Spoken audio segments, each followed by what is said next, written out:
Al telefono Roberto Marangoni che con i Buontemponi ha fatto il primo Ghechì da Veccia salvà dai pompieri. Spiegaci Roberto cosa avete fatto in una giornata tra l'altro uggiosa, siete stati gli unici nella provincia di Rovigo che avete fatto la Veccia nel momento giusto. Cosa avete fatto a Bottrighe?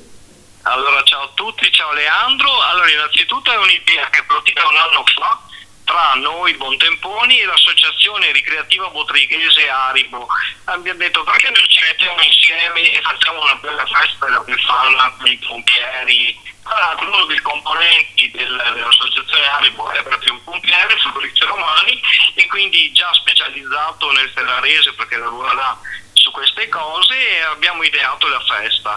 E è riuscita benissimo perché nonostante le prime gocce avevamo voluto andare avanti un po' più ristretta rispetto a quello che avevamo pensato, perché dovevamo fare molto di più.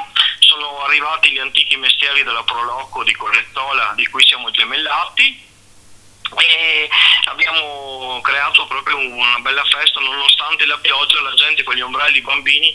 Abbiamo donato tutte le calze disponibili, bolle di sapone che avevamo messo a disposizione, insomma, ecco, quindi siamo felicissimi di essere riusciti a portarla a termine. Ci dà la forza per andare avanti per il prossimo anno, di partire con la seconda edizione con altre novità che per il momento teniamo in segreto, ovviamente sempre insieme ai Vigili del Fuoco. Bravi ai Butrigani, bravi naturalmente a tutte le associazioni che hanno contribuito e soprattutto bravi ai Buontemponi sempre in pole position. Grazie Leandro, grazie a tutti. Ma che roba difficile che a me tocca fare qua la metta a Soveggia che ne scapusa di nessuno.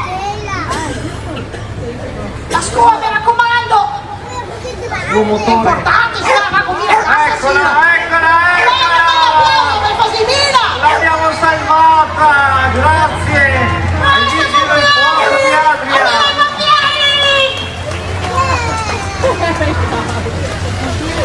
Eccola qui!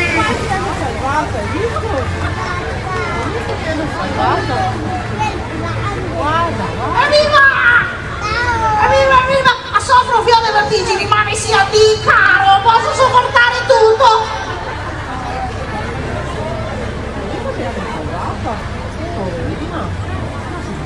La Befana con il casco da pompiere addirittura!